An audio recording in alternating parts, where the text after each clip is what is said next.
I'm here to discuss the primary sources on the Puritan colony in Boston. You have a paper that will be due this Friday on that colony, so I know our conference didn't go through. I forgot to press the record button, so I'm replacing the recording of that conference with this discussion of the primary sources. So this Friday, you write a paper on the primary sources written by John Winthrop, and you can see I have his speech here, City on a Hill. The first thing that you should note about it is it's 1630.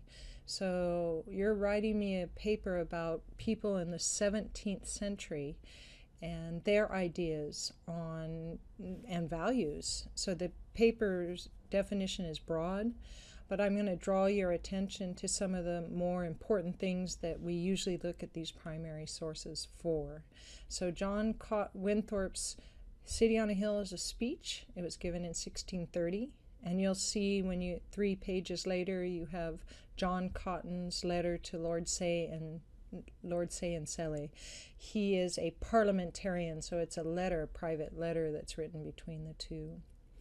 All right, so the first thing is I need you to know a few things about the Puritans. That the Puritans were separatists and they were considered radical in England. They were at times persecuted, and in the 1630s there were kings in position in England, or the kings of England had what we often call Catholic sympathies. They were kings that had been brought from Scotland after Elizabeth I died, and they were originally, or their family were Catholics. Obviously, when they become the King of England, they are Anglican, but the Puritans were not necessarily safe under especially Catholic kings or kings that could have Catholic sympathies, as these Scottish, now turned English kings did.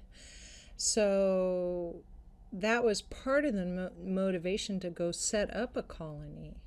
John Winthrop's speech here is given as the Puritans were first disembarking onto the site that would become Boston. And so they were just going to set up the Boston colony. And so his speech is kind of a rallying, like a coach trying to get his players energized. So that's Cotton's speech. But anyways, England treated them as radicals, and so they wanted to come establish a new colony. The second thing about the Puritans is they believed in predestination. That meant and that was part of their radical nature, that you were predestined to either be saved and go to heaven, or you were predestined for damnation and hell. So the Puritans had a pretty grim outlook, especially if you did not establish yourself as part of the elect, who were those who were going to be saved. They also used the term visible saint, and you'll see in the letter of John Cotton that he refers to saints, and that's what he's talking about, is the Puritans, the visible saints among the Puritan community, those people that would be saved. The other thing that you should note is the Puritans believed in the calling, and the calling meant that you had a special job that you were put here on this earth to do by God, and that you did it to the best of your ability.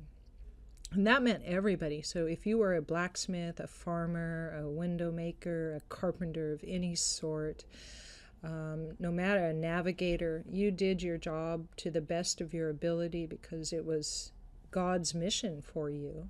So they had that zeal in their everyday life. And then finally, they believed that the church elders should also be the leader of the political community. So they believed in theocracy, that's what we call it, that the church leaders were also your civic leaders as well. And that's what's going to be problematic in John Cotton's letter. Now let's look at these primary sources. And you're going to write a paper on their values, so you can use the stuff that I'm talking about. You can read the speech and the letter for your own understanding as well. But here we're going to look at passages and then I'm going to talk about them. The first one is we must entertain, this in John Winthrop's speech, we must entertain each other in a brotherly affection. We must be willing to abridge ourselves of our superfluities for the supply of others' necessity. We must uphold a familiar commerce together in all meekness, gentleness, patience, and liberality, right?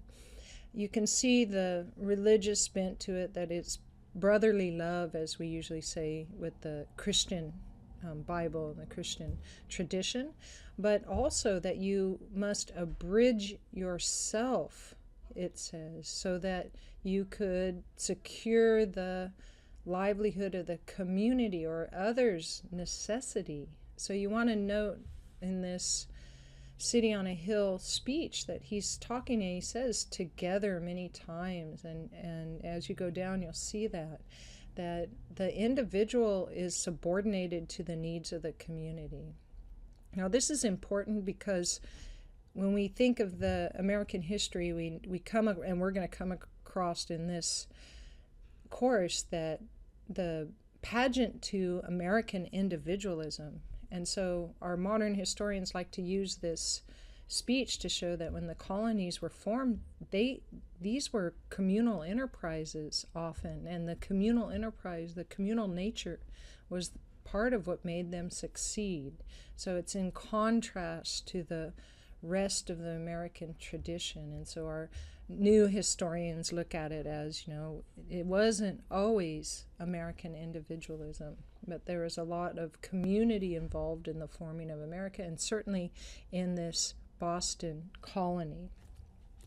Now, the second quote in this speech I want you guys to look at, or we looked at in our conference, is the central paragraph here, where he's talking about, we shall find the God of Israel. He'll make 10 of us able to resist 1,000, right?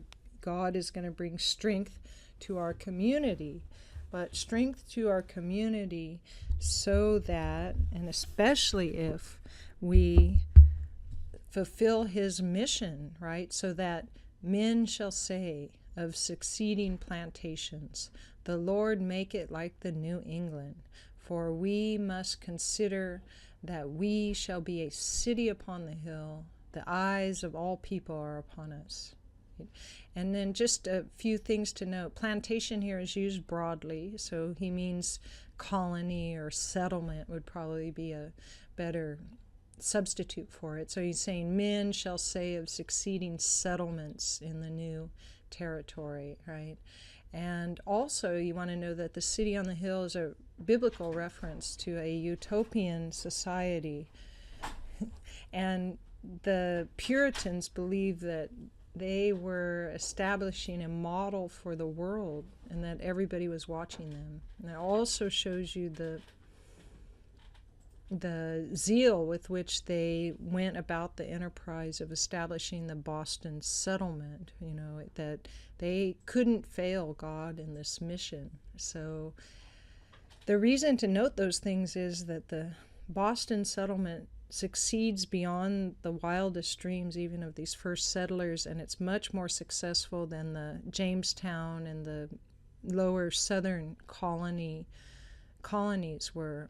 So it's important to note that probably part of the reason for that success was that the Puritans had an idea that they were on God's mission, and so they had to succeed. To fail was to fail God.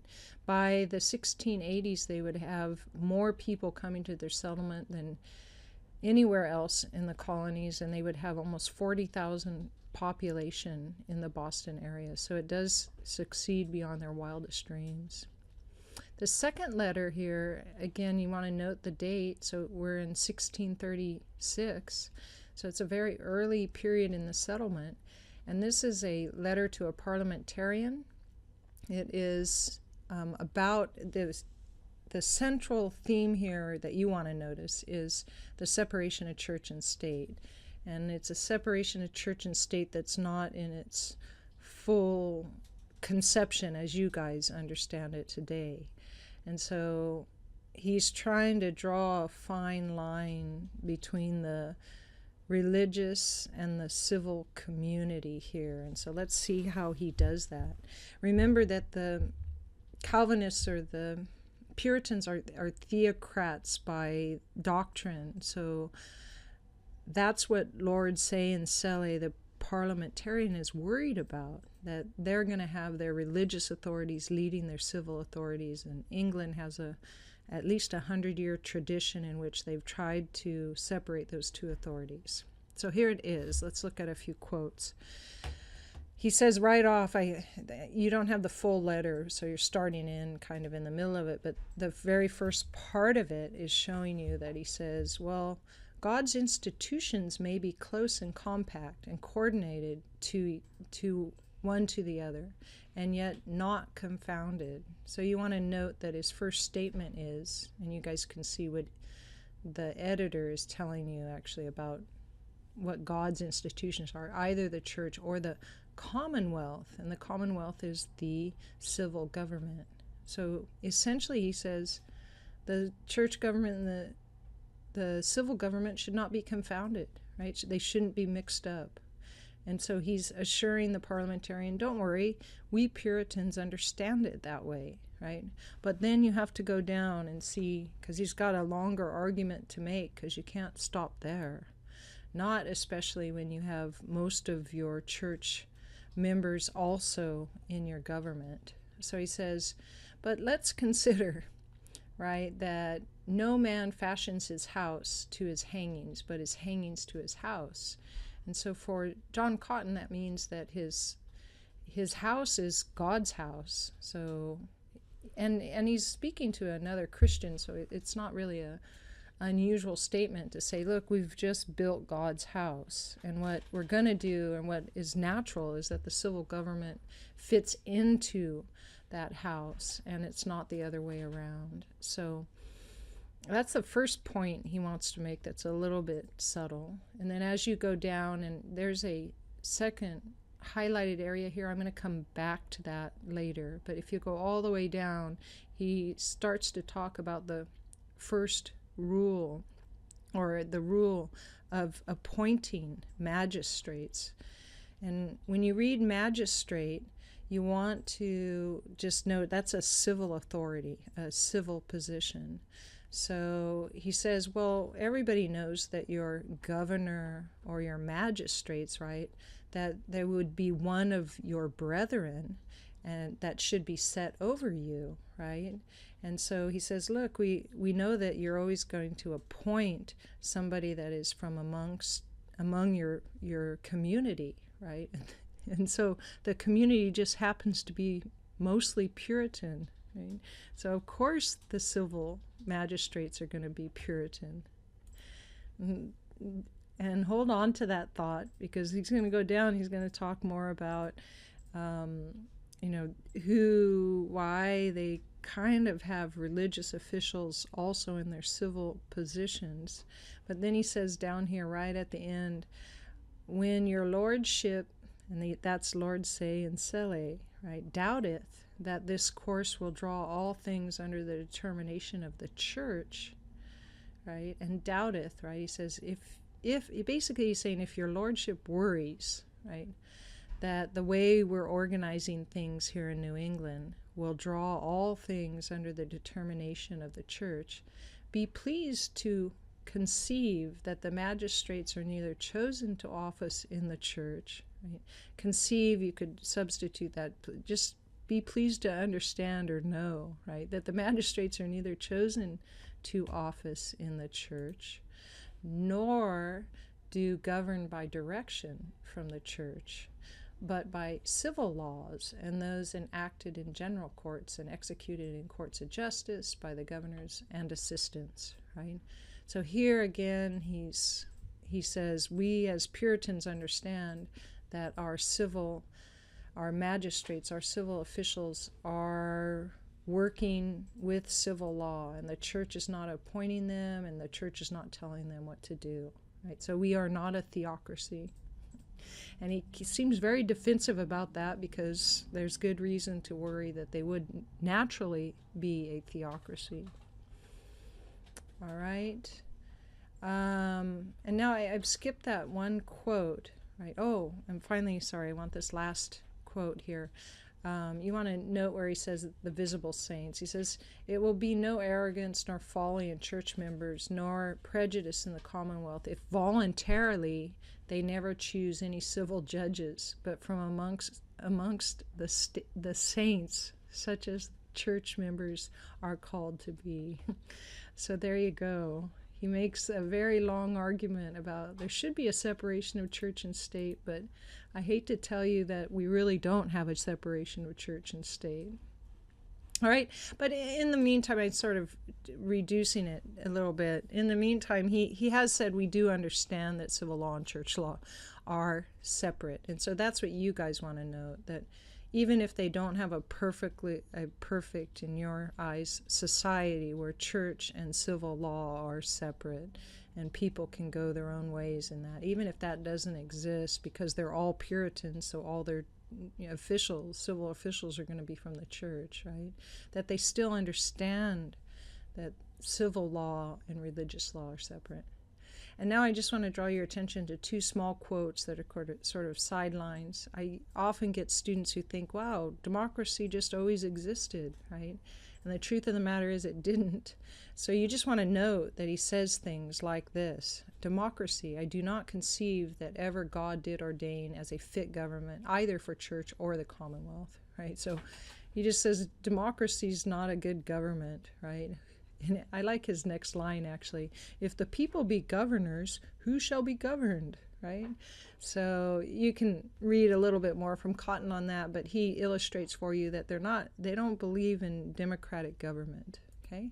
And then the last quote I want to draw your attention to is towards the very end. And it's an interesting quote because it shows you some of the views, especially of the English here. He says, "These three things do not undermine, but do mutually strongly maintain one another." What are those three things?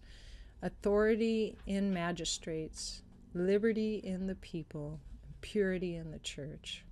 So there you can see, he's got his separation of church and state, the civil magistrates. He's got a more interesting thing for us, right? He says liberty in the people, and that is a very, at this time, still very English concept, that the people have a right to certain liberties. And that too is in its very inception. We don't really know what those liberties are that he's talking about, but nonetheless he has an idea that there are liberties that belong to people, right? And as for purity in the church, I'll let you guys decipher that. But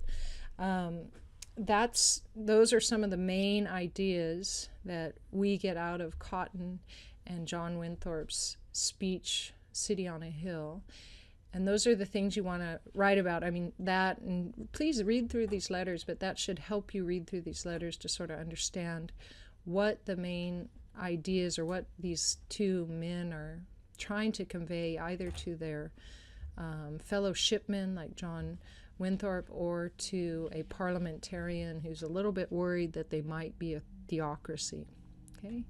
If you have any further questions, don't hesitate to call or write me.